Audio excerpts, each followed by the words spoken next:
La guía En Foco ha sido galardonada con el premio Bartolomé Hidalgo por la Cámara del Libro del Uruguay. Presenta Carrasco Viajes 2604-8330.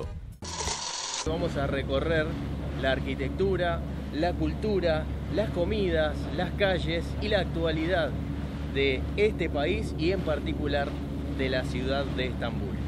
Bienvenidos a Turquía.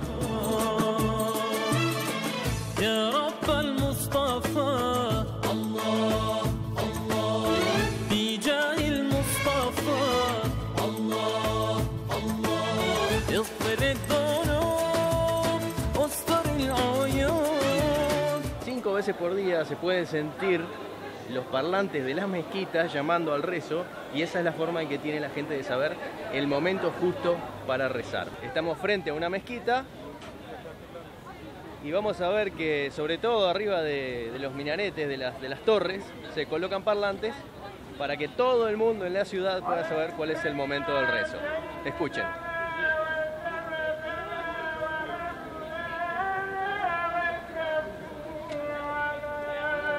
Estamos en el mercado de las especias. Y vamos a ver qué encontramos acá.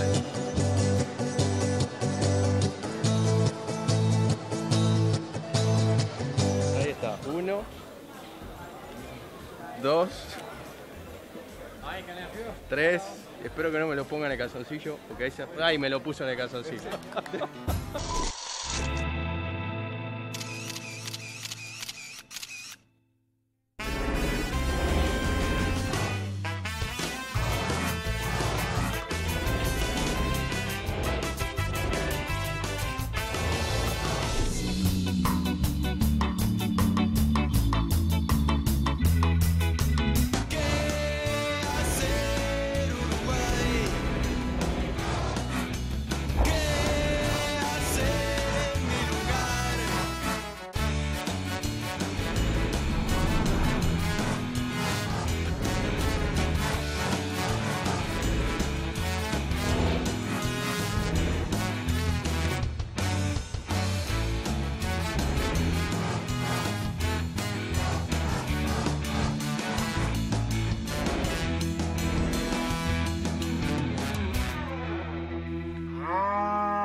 Llegamos hacia el estrecho de Bósforo que une el Mar de Mármara con el Mar Negro. Estamos en una ciudad que pertenece al mismo tiempo a los continentes de Asia y Europa. Es la ciudad más poblada del continente europeo. Fue con el paso del tiempo capital de diferentes estados como el Imperio Romano de Oriente, el Imperio Latino y el Imperio Otomano. Cambió varias veces de nombre. Fue conocida como Bizancio, Constantinopla y sus zonas históricas fueron declaradas Patrimonio de la Humanidad por la UNESCO. Estamos en Turquía y vamos a conocer Estambul.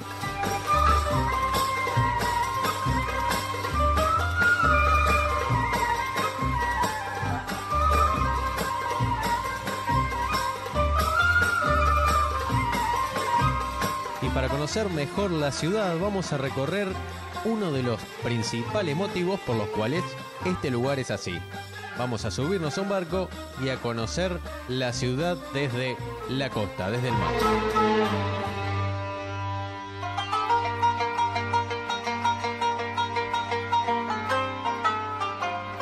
El nombre de Estambul proviene de las palabras griegas Istimpoli, que significa a la ciudad. Esta es la forma en que los griegos llamaban a Constantinopla, ya que era el centro del mundo griego y bizantino y durante la mayor parte de la historia fue la ciudad más grande de Europa.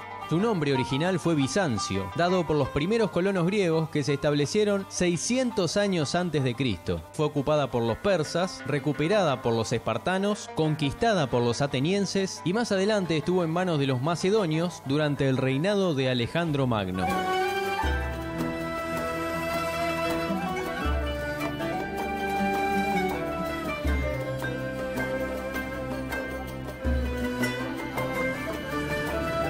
Esta zona es conocida como el Cuerno de Oro, por la forma que tiene vista desde arriba esta entrada del mar hacia el continente. Esta conexión es como un cuerno, y lo llaman el Cuerno de Oro ya desde las primeras épocas por la importancia estratégica que tenía este puerto natural. Divide dos culturas básicamente, los cristianos y los musulmanes, por lo tanto este fue un lugar donde las culturas se enfrentaron tan radicalmente que dejaron cicatrices hasta el día de hoy en construcciones, en el idioma, en la forma de ser y en la forma de convivir de las personas que en este lugar, gracias a las guerras o bien al comercio, se dio de una forma tan drástica, tan diferente al resto del mundo, que eso se nota todavía hasta el día de hoy. Así que vamos a recorrer la arquitectura, la cultura, las comidas, las calles y la actualidad de este país y en particular de la ciudad de Estambul.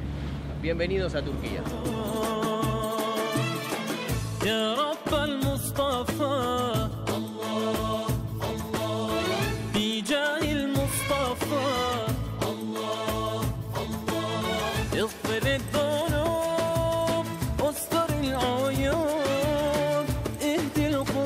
Hoy la arquitectura de Estambul es realmente un libro abierto que nos muestra las transformaciones culturales, religiosas, en un recorrido por la historia que une imperios, continentes y culturas en un territorio tan cosmopolita que hasta el día de hoy se sigue considerando una de las ciudades más hermosas e interesantes por su gran diversidad étnica y cultural.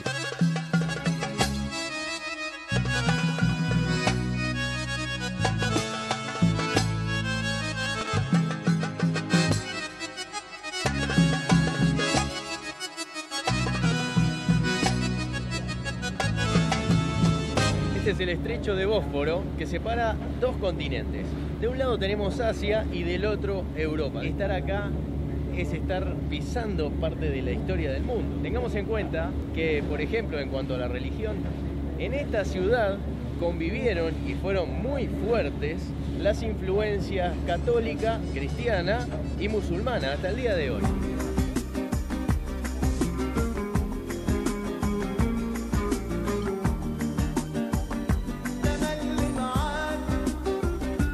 Por estar en medio de dos continentes, su posición estratégica le daba la capacidad de controlar la ruta entre Asia y Europa, y a la vez el paso desde el mar Mediterráneo al mar Negro. Tras la caída del Imperio Romano, en el año 1453, Constantinopla pasó a dominio turco. Este hecho, además, marcó el final de la Edad Media.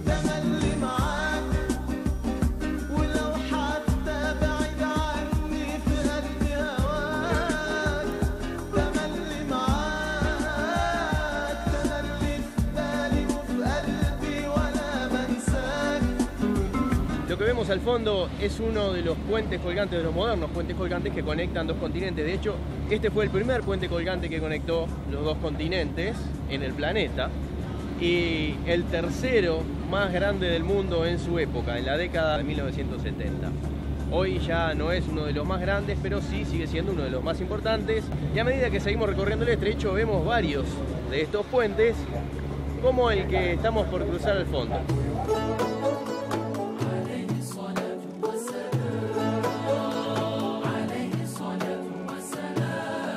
Es un estrecho que divide en dos partes la ciudad de Estambul y une el mar de Mármara con el mar Negro y separa físicamente los continentes de Asia y Europa. Sobre este estrecho hay dos puentes. El puente Bogazici, de 1074 metros de longitud, se terminó en el año 1973. Y el segundo puente, conocido como FSM, tiene una longitud de 1014 metros. Cualquiera de los dos tiene más de 1 kilómetro de extensión. En un principio estos puentes unían a Estambul con ciudades vecinas como Crisópolis o Calcedonia, pero actualmente, y debido al crecimiento de la población, estas ciudades ya se convirtieron en barrios de Estambul.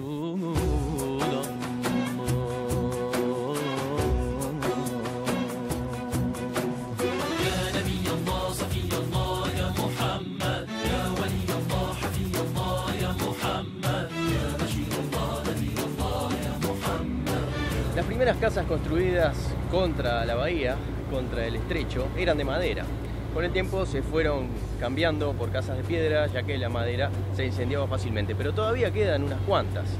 Y la zona más rica de toda la ciudad sigue siendo la zona que da contra la bahía. De hecho, la mayoría casi el 100% de estas casas pertenecen a los turcos, no hay extranjeros que tengan casa en esta zona de la bahía. Y estas casas, aunque se ven bastante pequeñas y simples y a veces un poco antiguas, cuestan mucho dinero. De hecho, un promedio de unos 5 millones de dólares y llegan hasta pasar los 10 millones de dólares. Vemos grandes residencias y las casas de los sultanes, muchas al estilo de los palacios y en la época del Renacimiento, todavía se conservan y bueno, hoy son invaluables.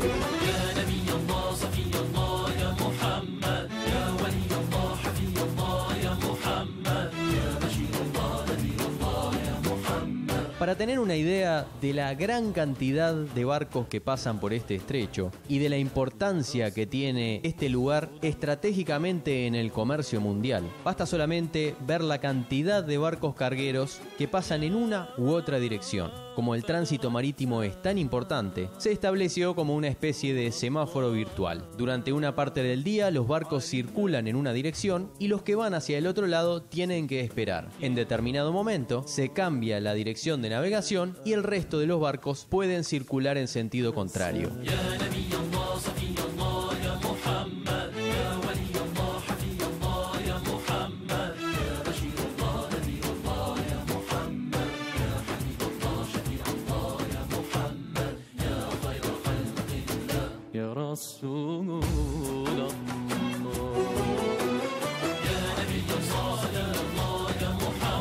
Y a medida que seguimos recorriendo el estrecho de Bósforo, nos cruzamos con varios puentes. Este, por ejemplo, que vemos al fondo, es un puente bastante antiguo que tiene la particularidad de que tiene dos niveles. En el nivel superior generalmente se ve gente pescando, este es uno de los mejores puntos para pescar con caña, y en el nivel inferior vemos muchos bares y restaurantes. Es uno de los lugares más atractivos de la ciudad porque además se ve todo el movimiento del estrecho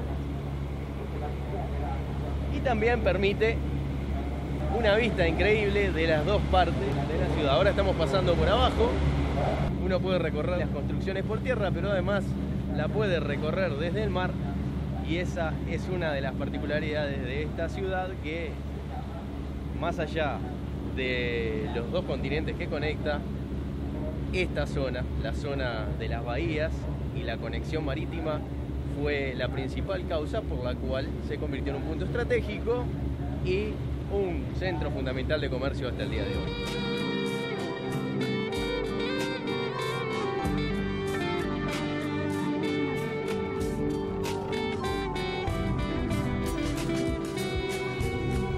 La época moderna de Turquía comienza el 29 de octubre de 1923, cuando Mustafa Atatürk estableció la república y trasladó la capital de Constantinopla a Ankara. En el año 1930 se le cambió el nombre y definitivamente se la llamó Estambul. Desde la década de 1960 hasta la actualidad tuvo un crecimiento demográfico impresionante. Comparados con los 40.000 habitantes que tenía la ciudad en el año 330, fue incrementando y decreciendo su población en oleadas, pasando por los 300.000 habitantes en el año 700, bajando luego a 36.000 habitantes en el año 1450, llegando a 1 millón en el año 1900, descendiendo a 800.000 en la década de 1950. Y en el año 2000, la ciudad contaba con unos 8 millones de habitantes, pero el salto más grande se dio en los últimos años, cuando prácticamente se duplicó la población, llegando a los 15 millones de habitantes en la actualidad.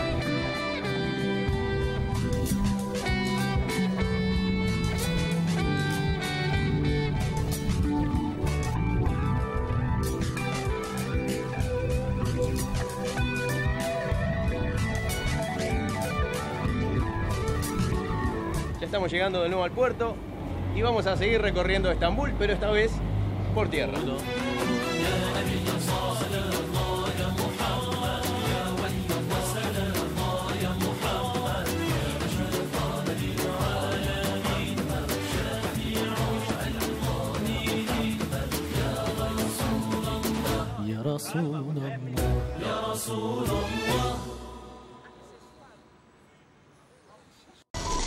Carrasco Viajes y la Fundación María Sacos te invitan a sumarte al segundo viaje acompañado para conocer lo mejor de Grecia y Turquía. Grecia como nunca la viviste, visitando lugares... El grupo a Grecia y Turquía se cerró, pero ya estamos planificando nuestro próximo viaje, así que si querés venir con nosotros, prepárate porque a fines de octubre nos vamos para España. carrascoviajes.com.uy.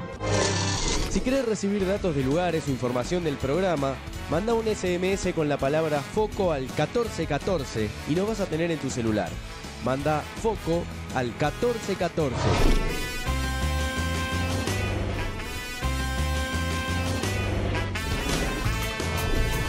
Si querés recibir datos de lugares o información del programa, manda un SMS con la palabra FOCO al 1414 y nos vas a tener en tu celular. Manda FOCO al 1414.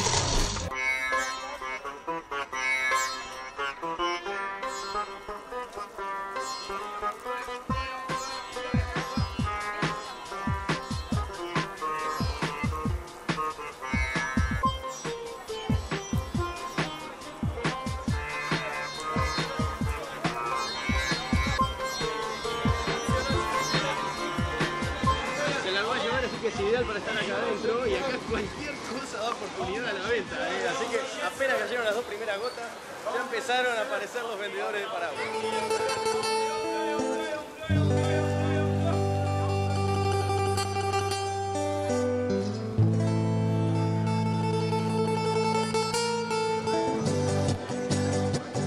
Estamos en el mercado de las especias y vamos a ver qué encontramos acá adentro.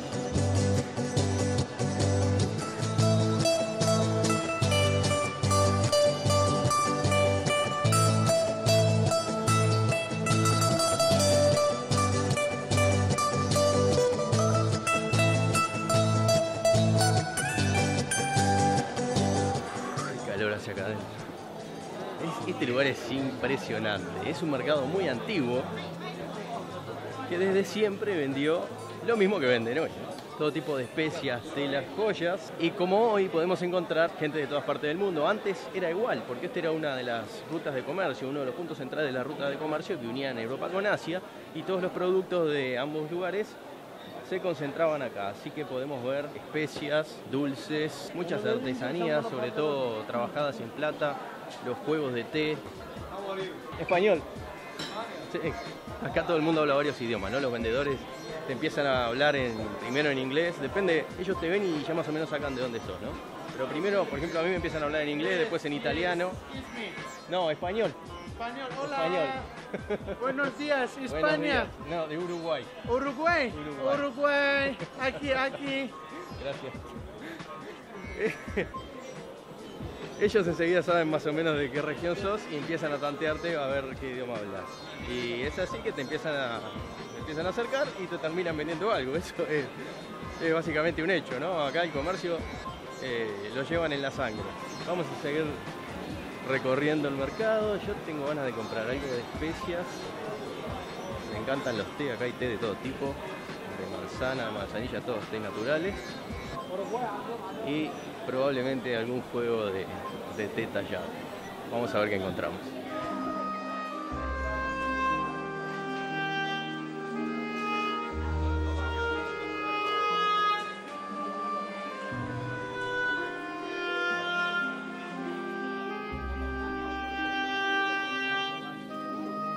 Mafioso. Al Pacino, papá. Es lo que decía uno, enseguida le ven la pinta y le empiezan a pedir según lo que tiene, ¿no? Le vieron el sombrero, mafioso, dinero y le aumentaron el precio. Muchas dinero, 10 euros para ti. Él. Caffè buono, e chamano, 12 liras. Biro ve también. Minimum precio, 10 euros. Esto es buena calidad, está bien. Quiero.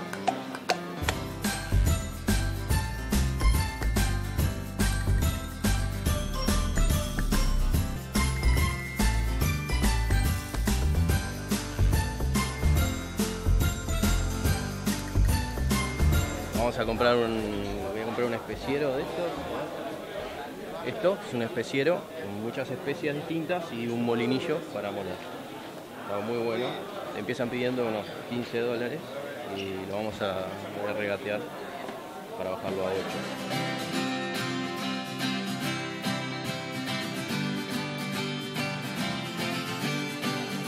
$1 la bolsa? No, No. $1 la bolsa de nylon. Pará, no sea malo. Llevamos 3 por $24. 16 dólares, dai, dinero. $16, sí, sí. 16, dai, dai. Ah, bravo, Dinero, bravo, sí, dinero. ¿Para qué? Corre, te bajo la No, no, no mete la mano en el bolsillo, ¿verdad? Te cuidás un minuto y empezó pidiendo unos $15 y lo terminamos bajando a 8. Ahí ya, No me también. quiero dejar robar. 8 por 2, 16. Me debes $4. 4 dólares no está, mañana. Sí, mañana no, dame los $4. Pagar mañana, 4 dólares. Dame $4. Me está devolviendo los $4. Ahí está. 1, 2, 3. Espero que no me lo pongan en el calzoncillo, porque ahí se... ¡Ay, me lo puso en el calzoncillo! 4.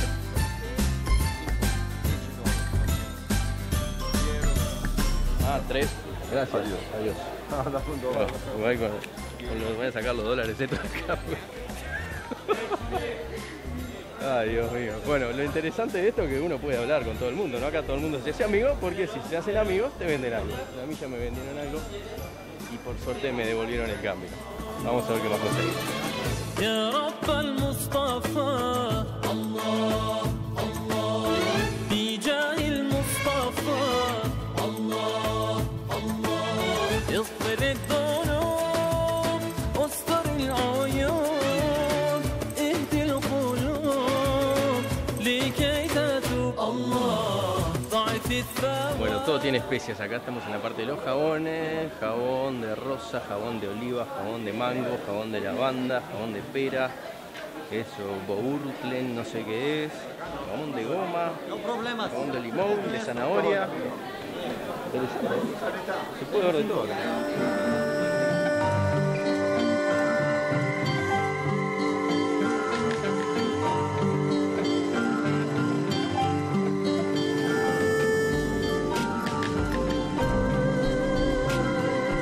Interesante como en este lugar conviven musulmanes y de repente hay mujeres absolutamente tapadas, lo único que se le ven son los ojos, con otras que vienen de Occidente, con minifalda o una musculosa.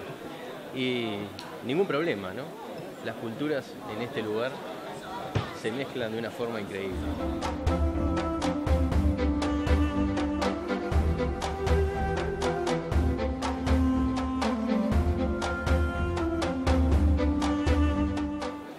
Si encuentro algún juego de té de esos bien trabajados o con vidrios de colores. A mí me encanta el té y además voy a comprar varios tipos de especias, pero me va a llevar un buen rato porque como siempre acá hay que regatear.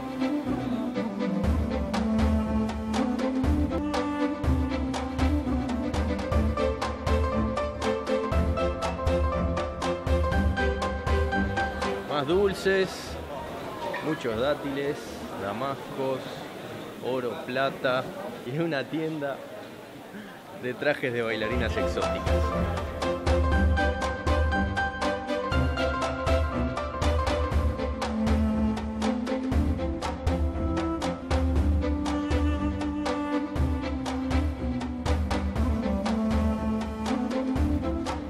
Bueno, todavía no me decidí por el juego de té, ya vi varios, pero van de los $200 para arriba o para abajo, depende de la calidad.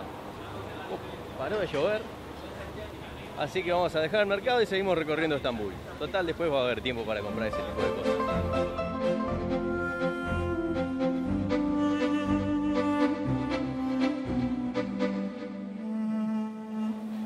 Vemos en varios lugares que hay fez, o sea, hay gorras, esas gorras que usan para rezar, que no tienen visera, o sea, son todas parejas. Son originarias de Marruecos y se usan para rezar justamente porque al no tener visera se puede uno agachar y para rezar hay que tocar la nariz, la frente con el suelo. Por tener no rezamos bien, por eso ponemos la gorra así para rezar. Y esta fez no tiene nada frente, es ideal para, oigan, rezando, miren a mí, por perfil, mi frente, mi nariz. Los dos deben tocar al suelo. Hay explicación para toda la situación. O imagínense, un señor está en la cama, que no puede mover, con el ojo a rezar. con el ojo, reza. Si quiere rezar la gente, no hace falta hacer esto, pero aquello es ideal. Ideal, rito de rezar, es poner la cabeza al suelo. Ese tipo de gorras se usan para los rezos que se hacen 5 veces por día y dependen de los horarios del sol. No dependen los rezos de horarios fijos. Y como la hora nuestra, la hora occidental, es fija, no es exacta con la hora solar, para saber exactamente cuándo es el momento del rezo, antes los sacerdotes, los imanes, desde los minaretes, desde las mezquitas, anunciaban el rezo. Hoy ya se sustituyó por parlantes, entonces 5 veces por día se pueden sentir los parlantes de las mezquitas llamando al rezo, y esa es la forma en que tiene la gente de saber el momento justo para rezar.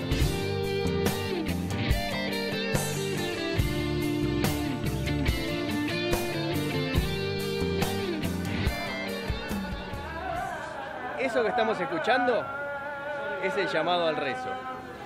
Estamos frente a una mezquita y vamos a ver que sobre todo arriba de los minaretes, de las torres, se colocan parlantes para que todo el mundo en la ciudad pueda saber cuál es el momento del rezo. Escuchen.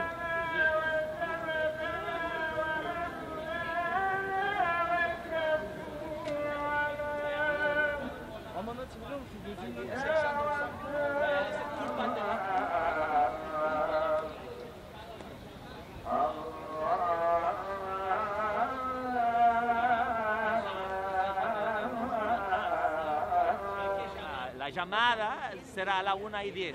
Para el hombre obligatorio, para la mujer no es obligatorio. La mujer, porque la mujer tiene la vida de la mujer es un poco complicado que el hombre. Y por eso no podemos obligar a la mujer a ir a la mezquita en viernes. El hombre, si puede caminar, si puede ir, debe ir a la mezquita. Si no puede ir, tiene problemas, minusválido, digamos, enfermo, digamos, tiene dificultad de mover de la espalda algo, no puede ir. Si no, debe ir. 5 veces al día rezamos, 1 vez a la semana hay que ir a la mezquita. Mínimo 1 vez a la semana. يا رب المصطفى الله الله بجاه المصطفى. Acá se da 2 pasos y nos encontramos con una obra de arte, una construcción antigua, una maravilla de la arquitectura, mezquitas por todos lados. Allá al fondo, por ejemplo, está la mezquita más grande de Estambul, la mezquita de Suleimán el Magnífico.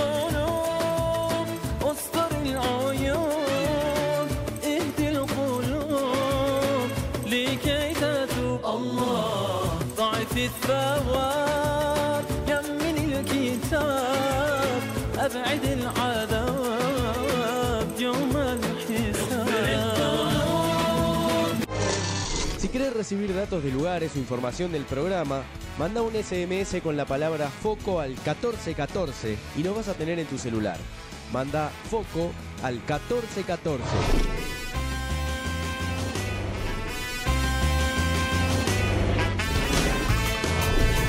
Si querés recibir datos de lugares o información del programa, manda un SMS con la palabra FOCO al 1414 y nos vas a tener en tu celular. Manda FOCO al 1414.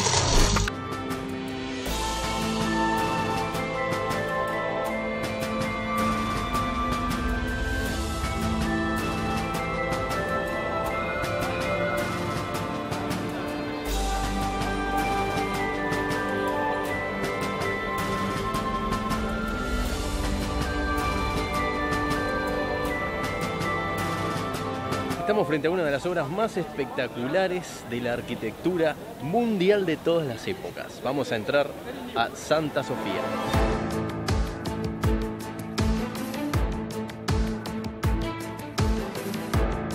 En la época que se construyó fue no solamente la iglesia más grande del mundo, en área, sino que además tenía la cúpula más alta del mundo, una cúpula de 1000 metros cuadrados con más de 50 metros de alto.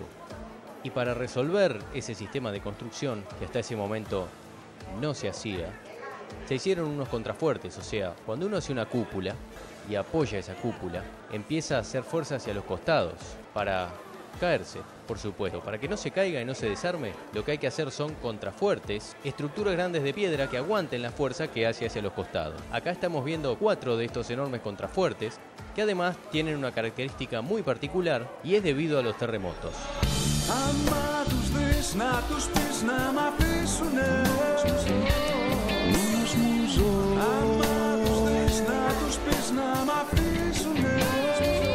Esta es una zona de terremotos. Hay un terremoto por siglo. Cada 100 años se sabe que va a haber un terremoto. ¿Y cómo funciona esta estructura para que no se caiga? Bueno, esto viene desde la época de la construcción de murallas. Entendieron con el tiempo que la piedra, si es muy dura, se quiebra y se cae. Pero el ladrillo no. El ladrillo es más blando y lo que hace es absorber las ondas, el movimiento que hace la tierra. Por lo tanto, se transforma en una estructura elástica que no se quiebra. Entonces lo que hicieron fue, en las bases, como vemos, poner partes de piedra y después, en el intermedio, partes de ladrillo. Serían una especie de goma que acolchona los movimientos de las ondas del terremoto y de esta forma la estructura no se cae. Y funciona tan bien que esta iglesia ya tiene 1500 años.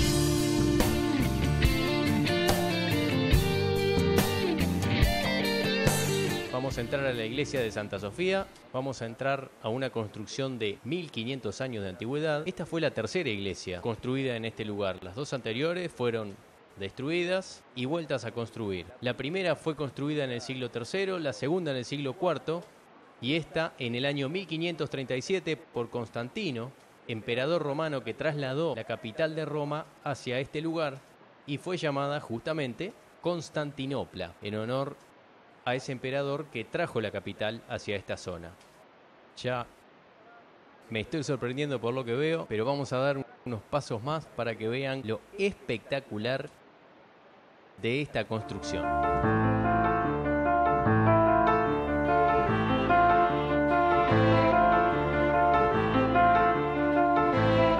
Durante el periodo turco-otomano sufrió cambios culturales drásticos y pasó de ser una ciudad bizantina y cristiana ortodoxa a una ciudad completamente islámica. El ejemplo más claro de esta transformación fue la iglesia de Hagia Sofía, ícono del cristianismo y convertida en mezquita como tantas otras iglesias en la ciudad.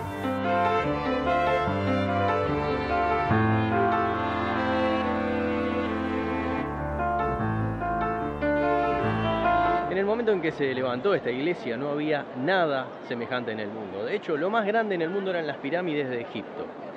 No se podía construir algo así porque la tecnología no había llegado hasta ese punto. Y en este lugar hubo una revolución. Se inventó algo que transformaría para siempre la arquitectura y las construcciones de los grandes templos.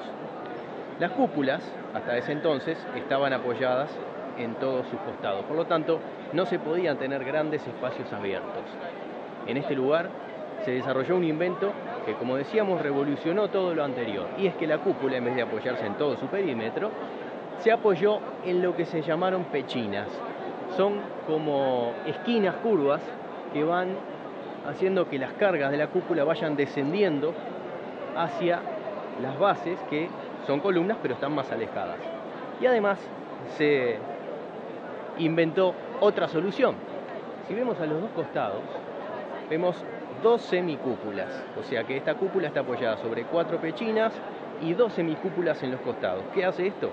Que el área que se genera debajo es realmente enorme y es tan grande que hasta el siglo XIX, estamos hablando de que esta iglesia se construyó en el siglo VI, año 1500 y algo, hasta el siglo XIX no se volvió a ver una construcción de este tipo tan grande, de estas características, lo que da una idea de lo que significó en ese momento este tipo de templo.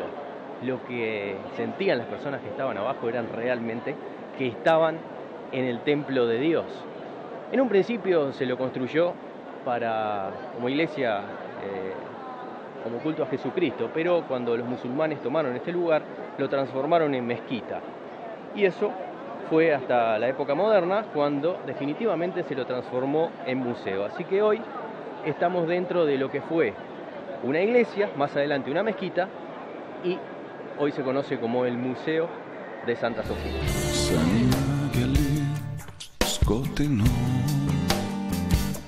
Μόνος μου ζω, μόνος μου ζω. Γλίστρουν σκιές.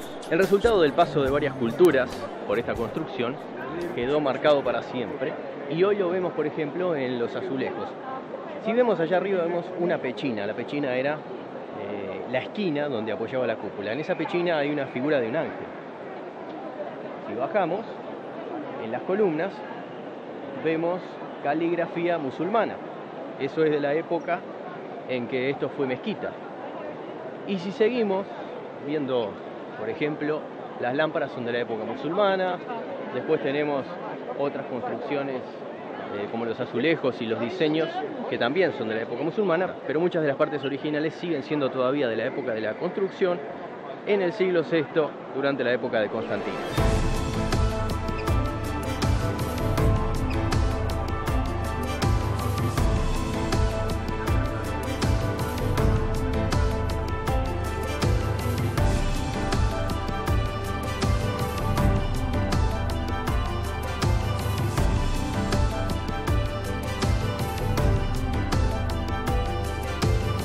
Ahora estamos subiendo por los túneles de la iglesia y miren lo que es esto, ¿no? Las construcciones, como decíamos, tienen 1500 años y estos muros son los que aguantan todo el peso. Tengamos en cuenta también algo que generalmente no se piensa. Estamos acostumbrados a las construcciones actuales de hormigón, que tienen hierro por dentro. El hierro es lo que aguanta las tracciones. Cuando algo tira, ¿no?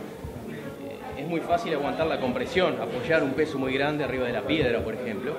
Pero cuando algo tira, si hasta la invención del hormigón armado, que tiene hierro por dentro, cuando una estructura tira de algo, era muy difícil de aguantar. Entonces lo que se hacía era, por ejemplo, en la cúpula, cuando uno hace una cúpula, todo el círculo de abajo de la cúpula lo que hace es justamente tirar, tiene una atracción muy grande. Y lo que se hacía era empujarla para compensar la fuerza. Por lo tanto, se hacían grandes contrafuertes de piedra, paredes muy gruesas, que empujaban y contrarrestaban esas fuerzas. Con la invención del hormigón armado, con el hierro por dentro, ya no se precisan los grandes contrafuertes. Y entonces es muy sencillo hoy ver las estructuras de los edificios o las grandes iglesias con sus cúpulas hechas con acero por dentro. Así que lo importante de la invención de esta forma de transformar, de canalizar las fuerzas hacia abajo para generar grandes espacios como en esta iglesia, está dada en el hecho de que no contaban con hierro, por lo tanto tenían que adaptarse a el tipo de estructura de la época. Y por eso estas mega construcciones con grandes, con gruesos muros de piedra y estructuras gigantescas, que no eran solamente por un tema de magnificencia, sino por una razón práctica, que era la de aguantar el peso para que la estructura y toda la iglesia no se les viniera abajo. Resultado, esta obra magnífica del siglo VI que aguantó hasta hoy 1500 años sin caerse.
Presentó Carrasco Viajes 2604-8330.